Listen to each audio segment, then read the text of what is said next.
I'm Megan Skidmore, and welcome to the Beyond the Shadow of Doubt. I'm a woman, daughter, sister, spouse, mother, life coach, and person of faith on a mission to normalize asking questions and allowing doubts on a faith journey and all aspects of life. Join me as I bring this traditionally taboo topic out of the shadows of shame and into the light. I firmly believe we normalize through more talking and engaging in discussion. More talking peels back, exposes, and erases the layers of shame associated with asking questions and allowing doubts. When we are more authentic about our journey, we are more powerful because shame has no power in the face of authenticity.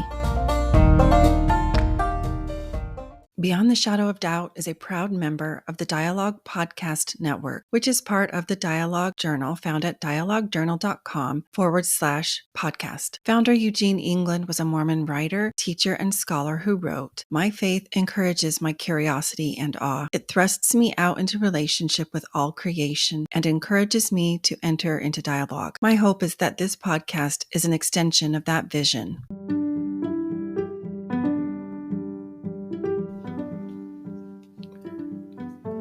Come get coached or learn from watching others get coached. Starting January 2024, I am starting First Friday's free coaching. A faith journey brings a lot of emotions. I am creating a confidential group to bring all of not just the emotions and process them, but bring all the questions, vent frustrations, share fears, express doubts. Navigating a new and uncertain reality is hard enough. Let's remove the worry of judgment from others. In this group, I will help you help yourself so that you can be there for your child, family, loved ones, and for you too. Click the link in the show notes to sign up. You must complete the agreement and survey.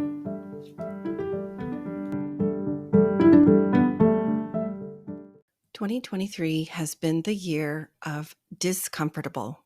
That's the word of the year I chose for myself in January of 2023. I wrote, "Time to normalize that it's not a problem to feel discomfort. The only time it is when you make it a problem. This year, I'm leaning in hard to all things discomfort until they become discomfortable. As a result, and true to my word, I have consciously pushed myself from my comfort zone to the zone of discomfort, significant discomfort.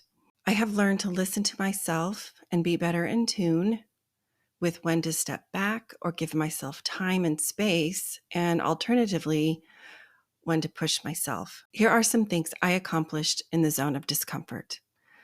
I signed up for Advanced Relationship Trauma Certification with Lindsay Pullman, which started in January of last year.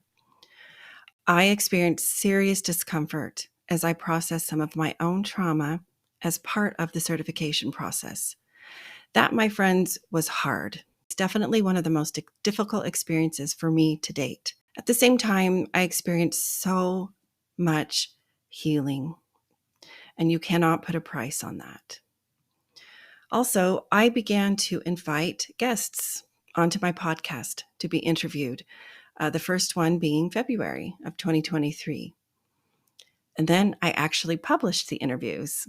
Recording them and publishing them are two different things. I did a giveaway to hopefully increase podcast reviews, which it did.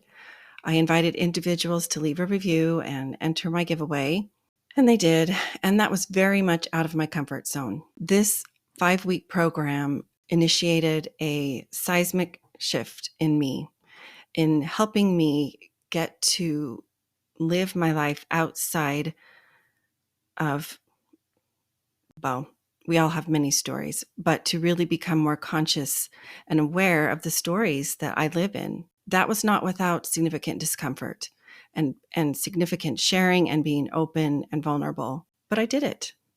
And as a result, my podcast grew, as did my confidence, and some amazing messages and interviews were shared. I attended in September the Gather Conference, even amidst a time period that I felt significant loss, particularly of hope. And I took it a step further. I even signed up to be a volunteer with volunteer coordinator Livier Mendoza Haynes. And I was blessed to connect with a lot of folks, some of whom I knew and some who I met for the first time through volunteering at the Gather conference. And many of these eventually came on my podcast as guests. I took the opportunity to share more openly about my faith journey with my best friend. This is not easy. You might just be hearing words coming out of my mouth as I'm sharing this, but to actually share how you see things when your eyes have been opened to things previously unknown or unseen to you, and that your viewpoint has shifted, that there are things you see that you cannot unsee, and sharing that with someone, that sounds very different than who and how you used to understand and relate. And that can bring up uncomfortable emotions, both for you and for them. And I've learned I'm only in charge of my emotions, and I don't have to take responsibility for what others feel. That's not to say I'm uncaring, but I don't need to take that responsibility. I enrolled in a story coach certification, again with Coach and Kim. I interviewed our high school counselor for my podcast last fall, which incidentally will publish soon. This is the high school counselor who works at our local high school in small town conservative South. Little stress there, but I was so grateful for how willing she was to be open and candid and brave. I also consented to be interviewed by Autumn McAlpin for Lift in Love. I shed many tears as I retold my story in detail that perhaps I hadn't done before that moment. Autumn is a great interviewer, created a safe space. And as there are 23,000 plus Lift in Love followers on Instagram alone, I knew many would read this interview. So, of course, much discomfort was felt. About a month later, I was interviewed by Richard Osler, also known as Papa Osler, of Listen, Learn, and Love. Although I felt really good about it, it was also very, very uncomfortable. And as a matter of fact, I sat with the discomfort of a vulnerability hangover for a good 3 weeks following the publishing of that interview. I also honored my nervous system more by attending church using the Zoom link versus attending in person when needed. This is not an easy thing to do, but for me, it was what I needed to do for my mental, emotional, and spiritual health. And the last thing I'll mention, but certainly not the least or the final, is that I'm learning to love myself exactly where I'm at. I tend to feed my emotions, translation, eat, and my physical health has taken a hit. I'm learning in real time. You cannot loathe or hate yourself to better health. It just doesn't work that way. Love is the only thing that can do it. Very, very uncomfortable for me. Diet culture is deeply ingrained in me, that diet culture of the 80s and 90s. And so I struggle to love myself when I don't fit that mold. It's a work in progress. So all of this to say, what did I learn? I can feel a lot of discomfort and not die. I can feel great, as in significant emotion, and get through to the other side. When I push myself and simultaneously honor my nervous system, it's not to the point of me shutting down. There is tremendous growth to be had. And interestingly, next time, leaning into the discomfort, whatever that might be, is less uncomfortable or discomfortable. I'm not going to say it's comfortable, but it is less so. So what's my word for 2024? How did I choose it? Good questions. I will be sharing more about that in my First Friday's free coaching, which begins the first Friday of January at noon Central Time. The link is in the show notes to join. You must register and sign the agreement to join due to confidentiality and privacy. For now, I'm going to leave you with wise words from master coach, mentor, and founder of the Life Coach School, Brooke Castillo. I can't count how many times Brooke has said, discomfort is the currency of your dreams. And I have learned how true that is. I've also learned that not only is discomfort the currency of our dreams, on the other side of it is self-trust.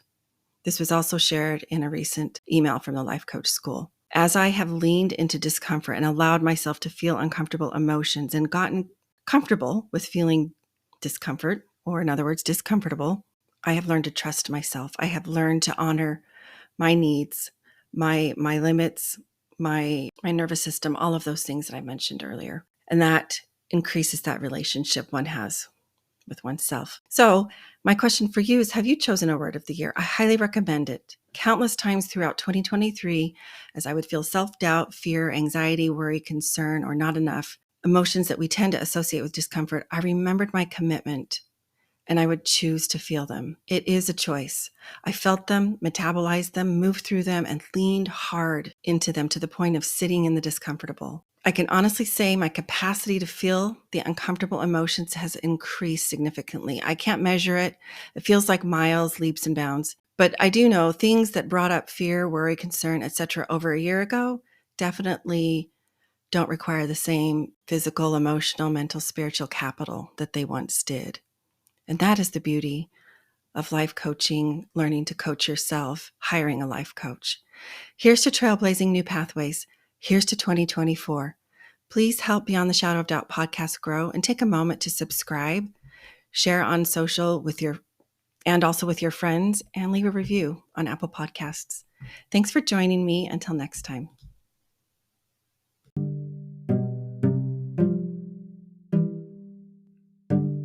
Hopeful Spaces is a Dallas Hope Charities component of Hopeful Discussions, sponsored by Mercedes-Benz Financial Services USA. It's a free monthly parent, ally, or caregiver support group facilitated by Megan Skidmore Coaching. Email chc@dallashopecharities.org for more info.